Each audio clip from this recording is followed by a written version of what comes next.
Hola les guys, bonjour à tous et bienvenue dans ce nouvel épisode de Rien à voir. Et aujourd'hui, je suis ravie de vous retrouver comme je vous l'avais annoncé la semaine dernière pour vous parler de mon rapport au corps. C'est un sujet vaste et complexe dont j'ai envie de vous parler depuis très longtemps et d'un autre côté, j'ai jamais osé passer le cap de faire ce fameux épisode parce que je savais que ça allait être compliqué, je savais que j'allais partir dans tous les sens et ça n'a pas loupé puisque j'ai déjà tenté de l'enregistrer il y a quelques jours. Et en fait, en réécoutant, j'étais en mode, je sais pas si ce que je vous raconte, c'est vraiment utile et pertinent. Donc, j'espère qu'aujourd'hui, ça va bien rendre et que cet épisode pourra parler à certains et surtout certaines d'entre vous. Parce que j'ai l'impression qu'un petit peu toutes les femmes de notre société occidentale, en tout cas, ont un rapport compliqué à leur corps. Donc, écoutez, si jamais ce sujet vous intéresse, let's go. Avant même de commencer, je tiens à préciser que j'ai déjà parlé de mon rapport au corps dans mon épisode sur les TCA, donc les troubles du comportement alimentaire. C'est un épisode que j'ai sorti en janvier dernier. Je vous mettrai le lien en description si jamais ça vous intéresse d'aller approfondir ce sujet en particulier.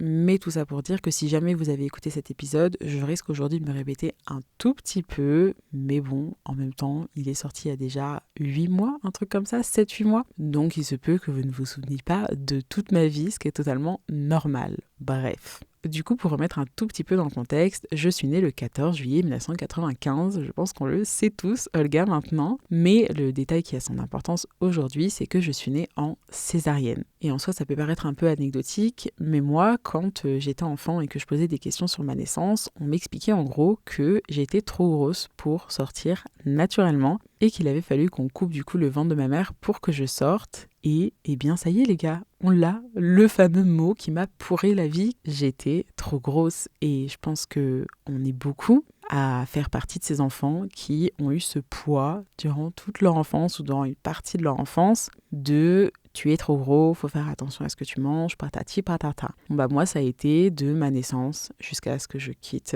le foyer familial. Et si je devais au final vous résumer mon rapport au corps en un mot pendant toutes ces années, ce serait tout simplement la honte. Et ça s'est traduit concrètement par le fait que j'ai toujours essayé de cacher mon corps avec des vêtements amples, j'ai toujours essayé de m'habiller uniquement pour me cacher, pas pour attirer l'œil, pas pour me faire plaisir, pas du tout. Quand j'ai été enfant, même adolescente, et même encore un petit peu aujourd'hui, ça a toujours été un enfer d'aller faire mes courses, d'autant plus que ma mère en rajoutait toujours des couches, en mode à me faire sortir des cabines, alors que moi j'avais hyper honte de mon corps, et du coup dès que j'essayais un vêtement, j'avais honte, voilà, j'avais tout le temps honte. Mais ouais, concrètement, j'essayais de me cacher, et en fait ce qui est rigolo, c'est que en écrivant cet épisode, je me suis rendu compte que si j'ai développé une forte personnalité pendant mon enfance, c'était, comme je vous l'ai déjà dit, pour être aimée, mais c'était aussi pour détourner l'attention du fait que j'étais trop grosse. Parce que j'en pouvais plus en permanence qu'on me rappelle ça, c'était une peur perpétuelle qu'on me dise « Olga, d'ailleurs, attention, tu es trop grosse ». J'avais toujours peur qu'on me balance ça. Tous les jours, je vivais dans cette peur et dans cette honte. Et je pense que c'est pour ça que j'ai essayé de donner autant aux gens, que j'ai essayé en permanence de faire rire, de faire plein d'activités, de briller d'une certaine manière, d'exister autrement que par mon corps et mon apparence, parce que c'était une manière pour moi de noyer le poisson un petit peu et de faire en sorte qu'on me foute la paix. Sauf que, spoiler alert, ça n'a absolument pas marché malgré tous mes efforts pour perdre ce fameux poids et le fait que dès mes 10 ans, j'ai commencé à faire des régimes et à me restreindre, ce qui a eu pour effet de me faire tomber dans les TCA dont je vous parlais tout à l'heure. Et en l'occurrence, dans mon cas, moi j'ai souffert d'hyperphagie de mes 10 à mes 25 ans. Donc grosso modo, j'alternais des périodes où je me restreignais et je me privais même totalement de nourriture avec des périodes où j'allais ingérer d'énormes quantités de nourriture dans un temps très restreint, un petit peu comme la boulimie et l'anorexie, sauf qu'avec l'hyperphagie, on ne se fait pas vomir. Et tout ça, ça a eu pour effet que j'ai continué à prendre du poids au fil des années, et plus je prenais du poids, plus je me sentais mal dans ma peau, plus j'essayais de me restreindre, et plus je faisais des crises d'hyperphagie, et plus je prenais du poids.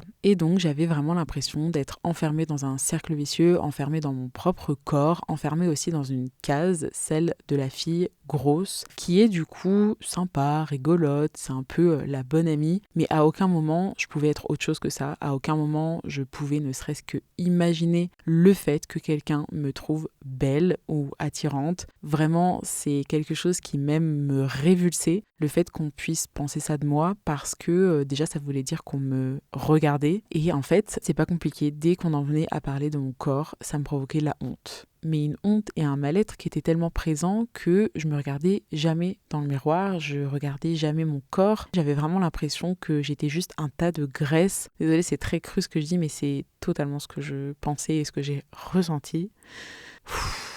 En fait, ce qui est dur, c'est de me rendre compte à quel point je me détestais, ce qui me permet d'ailleurs d'enchaîner sur l'autre sujet, qui est que certes, mon problème c'était que j'étais grosse, mais aussi que vraiment juste je détestais tout de moi en fait. Et vous allez me dire, mais pourquoi le gars ? Et en fait, c'est tout simplement parce que j'ai récupéré tous les complexes de ma famille. Et c'est de toute façon toujours un peu comme ça avec les complexes. C'est-à-dire qu'un complexe, il naît chez nous parce que quelqu'un, un jour, nous a fait une remarque. Et cette remarque, ça parle toujours beaucoup plus de lui que de nous. Et pour vous illustrer un petit peu tout ça, je vais vous donner quelques exemples. Donc déjà, le premier qui me vient en tête, c'est mon complexe pour ma poitrine qui est né de ma grand-mère maternelle. Pour remettre dans le contexte, tout est parti d'une remarque qu'elle m'a fait quand j'avais à peu près 13-14 ans. Et à ce moment-là, du coup, moi, j'étais en train de commencer à avoir de la poitrine. Et comme beaucoup de personnes, j'en avais aussi un petit peu honte. En tout cas, j'avais honte du fait que mon corps change. Je pense que ça, c'est quelque chose qui est un peu normal à l'adolescence. Notre corps change, on ne sait pas trop ce qui se passe et on a un petit peu honte. Mais j'étais pas complexée pour autant de ma poitrine. Juste, elle était là. Si on pouvait éviter d'en parler, tout comme on pouvait éviter de parler de mon corps, moi ça m'arrangeait, mais rien d'alarmant, on va dire. Et en gros, un jour, on était à Noël et j'étais en train d'emballer le cadeau de ma grand-mère quand elle débarque à la maison. Et elle débarque tellement rapidement que je ne sais pas quoi faire à part cacher ce fameux cadeau sous mon t-shirt. Et là, ma grand-mère, elle arrive et elle me dit « Qu'est-ce que tu caches sous ton horrible poitrine ?» Et voilà comment est né mon complexe pour ma poitrine. Et ce que ça a eu comme répercussion, c'est qu'ensuite, après, pendant des années, à chaque fois qu'il fallait que j'achète des soutiens-gorge, j'en prenais tout le temps dès qu'ils étaient trop petits parce que j'avais honte. Et moi, la seule chose que je voulais, c'était juste les cacher. Et malheureusement, quand on prend des soutiens-gorge trop petits pour soi, ça détruit un peu sa poitrine. Et aujourd'hui, je suis complexée parce que j'ai une poitrine détruite. Enfin, pas détruite, mais je pense que vous m'avez compris. Enfin, peut-être pas d'ailleurs, peut-être que vous comprenez pas.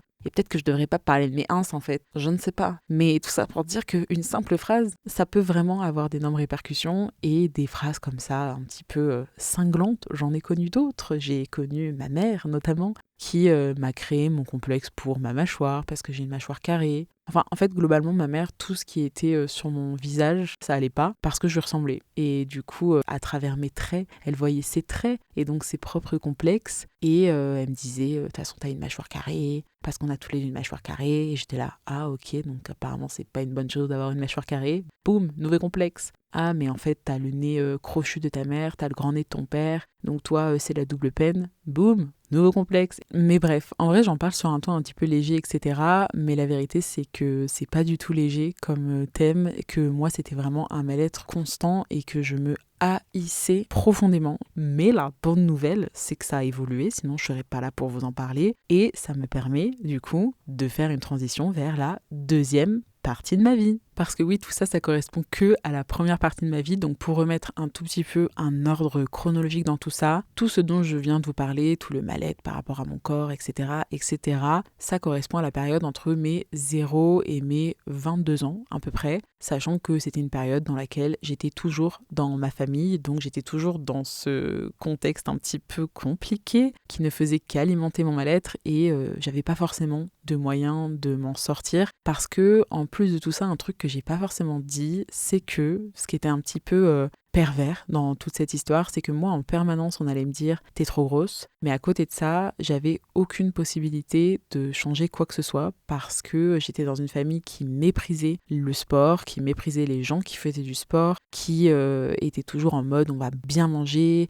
nous on aime le beurre, nous on aime la crème, que je viens du Nord en tout cas, je sais pas pourquoi je précise ça, enfin bref, on aime le beurre et la crème dans ma région quoi, tout simplement. Donc il y avait un peu cette ambivalence de Olga t'es grosse mais on va rien faire pour que ça change et juste tu vas être grosse en fait. Je dis pas que c'est forcément en faisant du sport et en faisant des régimes que ça peut changer mais disons qu'au moins ça peut donner des petites clés pour avancer. Bon bref, Qu'est-ce qui s'est passé du coup à mes 22 ans? Eh bien, les habitués du podcast doivent le savoir puisque j'en parle à chacun des épisodes, j'ai l'impression. Mais grosso modo, je suis partie vivre et travailler en Espagne. Et là, ça a été un énorme changement pour tout un tas de raisons. La première chose qui s'est passée, c'est que déjà, c'était la première fois que je gagnais mon propre argent. Et du coup, j'ai pu totalement m'émanciper de ma mère. J'ai totalement pu la couper de ma vie. Donc ça fait du bien, on va pas se mentir. Et puis à côté de ça, quand je suis arrivée en Espagne, j'ai perdu énormément de poids dans un laps de temps assez court parce que je travaillais dans l'hôtellerie, du coup j'étais tout le temps en train de courir à droite à gauche parce que la vie a fait que je faisais moins de crises d'hyperphagie et comme je mangeais pas beaucoup,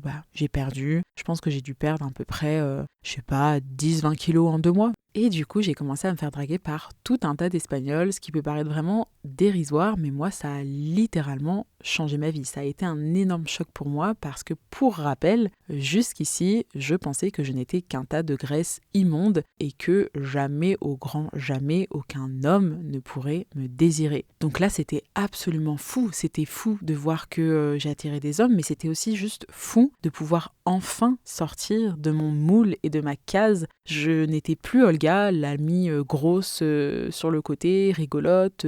J'étais Olga, la petite minette de 22 ans qui travaille dans un hôtel où tout le monde a à peu près entre 5 et 15 ans de plus que moi. J'étais la petite jeune jolie quoi. Ça ne m'était jamais arrivé. Mais c'était dinguissime les gars, c'était une sensation extraordinaire. Je me souviens que j'ai commencé à acheter des vêtements que jamais j'aurais pu penser acheter ou porter de toute ma vie. Je mettais des tailles aussi que jamais j'aurais pu penser porter. Je mettais du 38 alors qu'à la base, pendant toutes ces années, j'oscillais entre le 42 et les 44. Donc mettre un 38, c'était vraiment impensable. Et en fait, c'était tellement incroyable que j'y croyais pas. C'est-à-dire que j'avais pas cette sensation de ok, j'ai avancé dans ma vie, j'ai perdu du poids et j'ai trouvé qui j'étais vraiment sous ce tas de graisse. Non, pas du tout. J'avais l'impression de m'être glissée dans la peau de quelqu'un d'autre et que à tout moment, on allait se rendre compte que j'étais juste une impostrice. Et en fait, je vivais avec une pression permanente de ne surtout pas reprendre le poids que j'avais perdu. Et cette pression, elle était assez concrète dans le sens où moi, j'avais un uniforme à l'hôtel. Et cet uniforme, je l'avais pris quand j'étais hyper mince, quand j'étais au plus bas, on va dire, de mon poids. Et pour moi, c'était absolument impensable que je dise à ma boss, il faut que je change d'uniforme parce que je rentre plus dedans. C'était impensable parce que tout ça, ça me ramenait à la honte de mon poids, la honte de mon corps. Et donc, pour être sûre de maintenir mon poids, j'ai commencé à faire du sport à outrance, sachant que jusqu'ici, j'avais jamais fait de sport, comme je vous l'ai dit tout à l'heure. Donc là, moi, je me suis vraiment lancée là-dedans sans rien y connaître. Donc c'était en mode, je courais le matin de 5h à 7h, ensuite je rentrais chez moi, j'allais faire 1 heure de piscine, ensuite j'allais bosser, et ensuite, dès que j'avais des jours off, je faisais des randonnées de 15 km en montagne, je ne m'arrêtais jamais. Et en soi, ça a marché. Pendant à peu près 1 an, j'ai réussi à maintenir le poids que je voulais maintenir. Mais à quel prix, les gars? C'est-à-dire que j'étais dans un état mental et physique absolument désastreux. Et en plus de ça, je me mettais tellement de pression que j'ai commencé à ressentir de l'anxiété. Je pense que j'ai toujours été très anxieuse, mais avant, j'extériorisais beaucoup avec mes crises d'hyperphagie. Mais là, comme je faisais pas de crise d'hyperphagie, j'en faisais très très peu pendant toute cette période, eh bien, l'anxiété, elle a vraiment commencé à se manifester dans mon corps, notamment dans mon ventre. Et en soi, je pense que c'est totalement logique qu'elle se soit manifestée dans cette partie-là de mon corps parce que je mettais une énorme pression à mon ventre,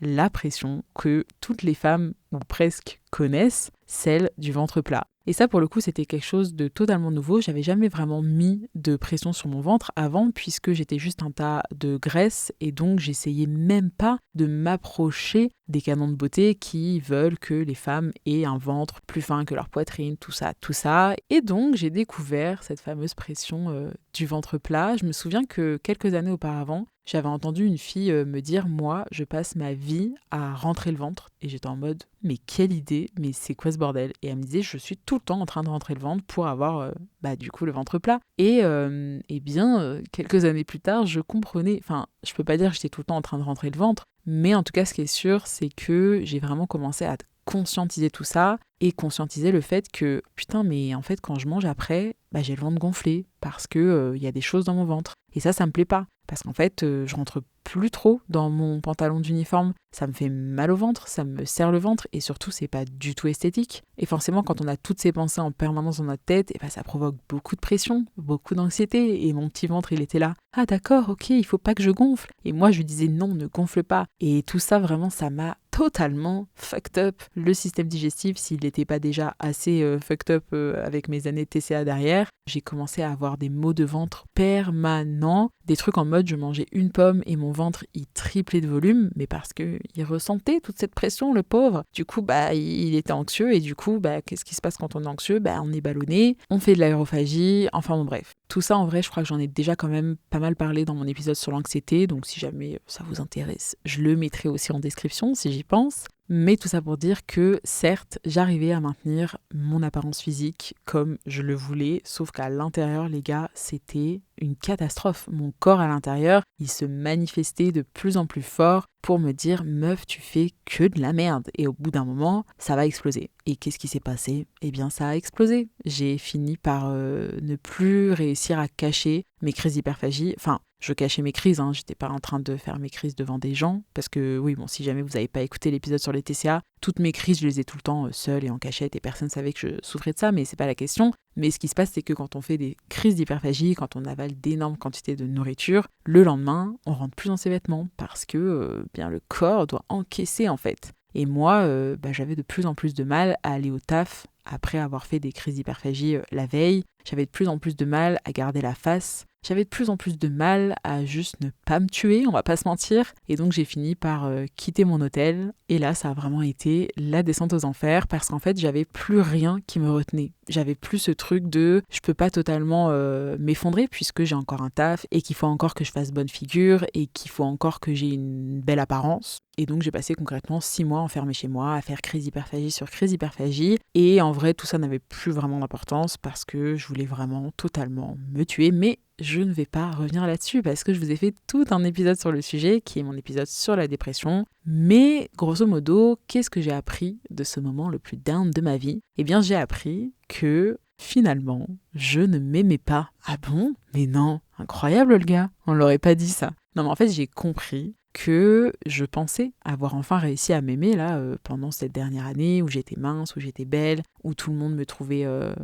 calmons-nous, enfin pas tout le monde, mais ou bref, il y avait plein de gens qui me trouvaient fraîche, etc. Mais la vérité, c'est que je n'ai jamais cessé de me détester. Et je pense que l'une des raisons à ça, c'est tout simplement parce que quand on est gros et qu'on s'imagine mince, on s'imagine mince comme les personnes qu'on voit dans les magazines. C'est-à-dire ces personnes qui ont une peau ferme, qui ont des cuisses fermes, où tout est ferme finalement chez eux. Sauf que si vous avez été gros, si vous avez été très gros et que vous perdez du poids, ensuite, votre peau, elle est distendue. Et ça restera toujours un petit peu comme ça. Enfin, sauf si vous faites une opération, patati patata, mais je veux dire, ce sera jamais comme dans les magazines. Après, en règle générale, c'est jamais comme dans les magazines. Mais d'ailleurs, dans les magazines ou pas les magazines, je veux dire, moi j'ai grandi entourée de femmes, d'enfants, d'adolescentes qui étaient minces, qui avaient, encore une fois, des cuisses fermes, des bras fermes, tout ce que vous voulez. Et j'étais persuadée que si je réussissais à perdre du poids, je pouvais être comme elles. Et la vérité, c'est que non, pas du tout. Et c'était ça, en fait, qui faisait que je me sentais mal dans ma peau. C'était que, oui, j'avais perdu beaucoup de poids, mais j'étais toujours flasque, j'ai envie de dire. Et je pense que c'est aussi dû au fait que je faisais énormément de cardio, mais que je faisais pas du tout de muscu, et donc, enfin bref. Tout ça pour dire que s'il y a bien une chose qui m'a permis de me sortir à la fois de ma dépression et de mes TCA, c'est le fait d'apprendre à m'aimer, et d'apprendre à m'aimer peu importe quel est mon corps, peu importe si je suis mince, peu importe si je suis grosse, peu importe si je me trouve moche ou pas, d'apprendre à me donner de l'amour et à agir en me donnant tout le temps de l'amour. Et donc à agir pour moi et pas contre moi. Et je me suis rendu compte que finalement, pendant toutes ces années, à chaque fois que je décidais de faire quelque chose, c'était toujours contre moi. Quand je décidais de faire du sport, c'était contre mon corps parce que je voulais qu'il maigrisse. C'était en aucun cas en mode je vais aller courir et ça va me faire du bien à la tête et puis du coup ça va travailler mon cardio et comme ça je vais être plus en forme. Non. Enfin un peu, mais au fond non. Au fond du fond je voulais maigrir et je voulais surtout pas grossir. Quand j'allais faire de la piscine à outrance, je voulais maigrir. Quand je mangeais ultra soi-disant équilibré, ultra healthy, c'était pas du tout healthy. C'était juste que je voulais maigrir et surtout pas grossir. Et cette histoire de l'intention, vraiment, ça change tout. Parce que si toutes vos actions au quotidien, elles sont portées par le fait que vous vous détestez, ça peut pas mener très loin. Et Dieu sait que j'en connais des gens qui sont dans ce cas. Dieu sait que j'en ai croisé des gens qui se détestent profondément et qui font tout un tas de choses qui sont pas des mauvaises choses, mais en fait, au bout d'un moment, ça va pas marcher. Parce que au bout d'un moment, quand vous êtes tout le temps en train d'être là, je m'aime pas, et je veux faire ci pour m'aimer, je m'aime pas, ou juste, bref, ça marche pas, voilà, c'est pas viable. La haine, ce n'est pas viable, les gars, la haine, ça porte à la destruction, et c'est tout. Voilà. Est-ce que je vais pas vous dire ce que je vous dis à chaque épisode, c'est-à-dire aimez-vous? Peut-être. Je m'en fous. Tant pis, si je me répète à chaque épisode, c'est tellement important et ça m'a tellement sauvé la vie d'apprendre à m'aimer que je le répéterai autant de fois qu'il le faudra en fait. Bon, du coup aujourd'hui, où est-ce que j'en suis par rapport à tout ça? Eh bien, ça va mieux. De toute façon, ça ne pourra pas être pire, mais grosso modo, en fait, moi, il m'a fallu à peu près 2 ans pour retrouver un rapport totalement sain à l'alimentation et au sport. Et pendant ces 2 années-là, donc entre 2020 et 2022, j'ai trouvé mon équilibre, j'ai trouvé aussi mon style vestimentaire, puisque mon poids s'est stabilisé, ce qui est un petit peu plus simple pour pouvoir comprendre enfin comment est notre corps, comment est notre morphologie, accepter aussi cette morphologie, accepter le fait que, j'allais dire ça changera pas, si ça changera, mais juste arrêter d'être dans cette dynamique perpétuelle de perte de poids et se dire, ok, là je fais du, je sais pas, n'importe quoi, du 42, je fais du 42, mais je vais pas m'acheter du 40 ou du 38 en me disant, je vais porter ça dans quelques mois quand je serai plus mince. Non. Donc bref, ça m'a pris du temps, je me suis stabilisée. Est-ce que pour autant, ça veut dire que je me trouve belle et que je me sens bien dans mon corps tous les jours? Absolument pas. Et ça, c'est un truc que j'avais quand même envie de dire ici, c'est que en permanence, on nous dit aujourd'hui, aimez-vous. Et je viens de vous le dire en plus.